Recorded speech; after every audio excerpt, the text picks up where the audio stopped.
पैसा, रुपया दिखने में सब सिर्फ एक पेपर के जैसे ही हैं, लेकिन आज के समय में देश का सारा कारोबार इसी पर टिका हुआ है। और सिर्फ देश का कारोबार ही नहीं, बल्कि आपकी और हमारी जिंदगी भी पूरी तरह से इन्हीं नोटों के कागजी फ्लेवर से ही चल रही है। ये आम से दिखने वाले नोटों की मार्केट में वैल्यू काफी ज्यादा होती है, इसीलिए इन्हें जिस तरह से बनाया जाता है वो तरीका अपने आप में बहुत खास होता है। साथ ही इसे प्रभावी बनाने के लिए इनमें कई सिक्योरिटी फीचर्स भी होते हैं, जिनसे नकली और असली नोट की पहचान होती है। गांधी जी की फोटो से लेकर रंग और आरबीआई लिखी पट्टी जैसी कई चीजें हैं जो एक नोट की पहचान होती हैं। वैसे नोट को आकर्षक बनाने के लिए समय समय पर फीचर्स भी बदलते हैं, लेकिन क्या आप जानते हैं कि 10, 20, 50, 100, 500 और 2000 रुपए के इन नोट को प्रिंट करने का खर्चा कितना आता है? और क्या आपको पता है कि इन नोटों की छपाई कैसे होती है? तो आइए आज आपको ले चलते हैं नोट छपने वाली फैक्ट्री में और आपको बताते हैं कि कैसे होती है इनकी छपाई।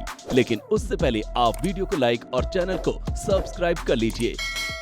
आइए पहले बताते हैं कि कौन सा नोट छापने में कितना खर्च आता है। तो बात सबसे बड़े से शुरू करते हैं।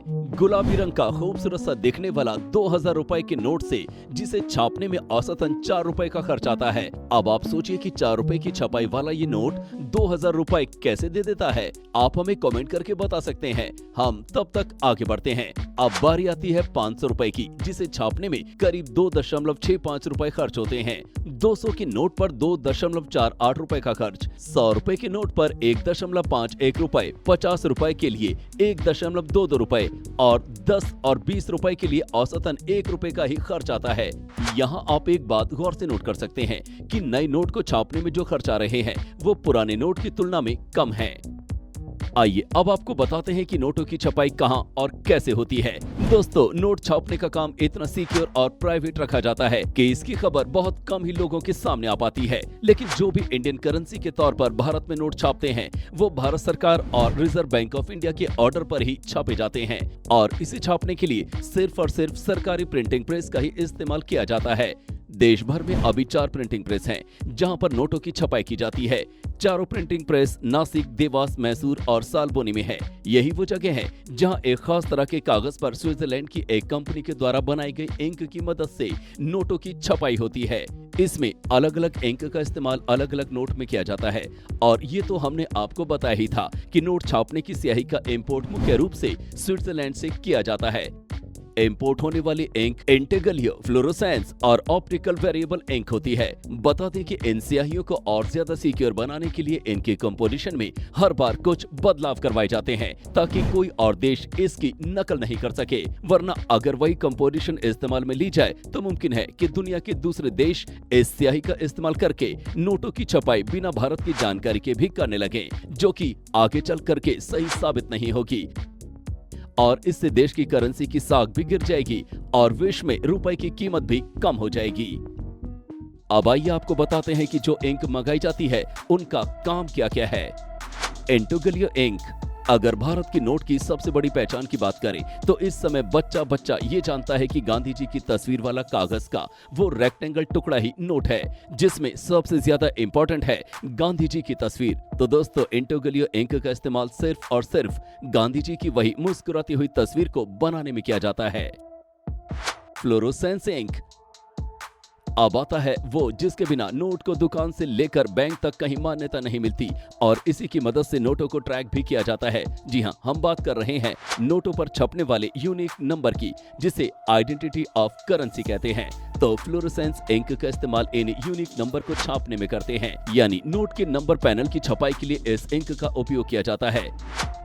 Optical variable ink. अब नोट को और ऑथेंटिक बनाने के लिए ऑप्टिकल वेरिएबल इंक का इस्तेमाल करते हैं ताकि कोई और इस नोट की कॉपी करके पैसा न कमा सके। इंक के बाद अब अगर बात करें सबसे मेन चीज की, तो वो है नोट छापने के लिए इस्तेमाल में आने वाला कागज, जो कि बेहद खास होता है। कागज के मैन्युफैक्चरिंग को समझे तो पूरी दुनिया में इस तरह के पेपर बनाने वाले 4 देश मौजूद हैं, जिसे बनाने के लिए एक आधुनिक मशीन का इस्तेमाल किया जाता है, जिसके बारे में बहुत ज्यादा जानकारी लोगों तक नहीं पहुंच पाई है। विदेशों के साथ ही साथ अपने देश में भी मध्य प्रदेश के होशंगाबाद और महाराष्ट्र से भी इस कागज की मैन्युफैक्चरिंग होती है। बता दें कि इन कागजों को बनाने में एक खास किस्म का कॉटन भी इस्तेमाल करते हैं।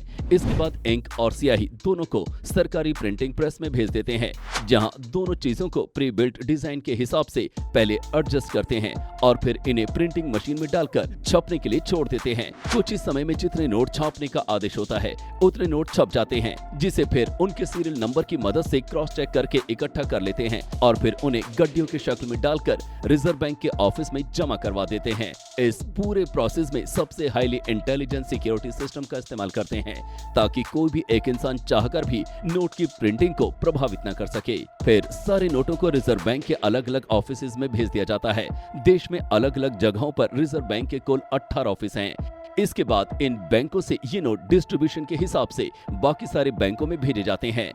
आज भी देश में नोटों की छपाई के बारे में पूरी जानकारी किसी के भी पास नहीं है और अगर हो भी जाती है तो भी वो किसी काम की नहीं, क्योंकि रिजर्व बैंक बहुत कम समय में पूरे प्रिंटिंग प्रोसेस को चेंज करता रहता है। इसीलिए जितनी भी जानकारियां अवेलेबल थी उसे इकट्ठा करके आपके लिए आज के वीडियो में हम लेकर आए। आपको क्या लगता है कि आने वाले समय में क्या नोट का प्रोडक्शन उतना ही होगा या देश इतना ज्यादा डिजिटल पेमेंट पर आ जाएगा कि नोट की छपाई कम कर दी जाएगी? आप अपनी राय हमें कमेंट करके बता सकते हैं। अगर आज की ये वीडियो आपको पसंद आई हो तो इसे लाइक करने के साथ साथ अपने दोस्तों और रिश्तेदारों के साथ शेयर जरूर कर दें और चैनल को सब्सक्राइब करके बेल आइकन दबा दें। फिलहाल के लिए इतना ही। अभी के लिए हमें दीजिए इजाजत। आपसे मुलाकात होगी अगली वीडियो में। शुक्रिया।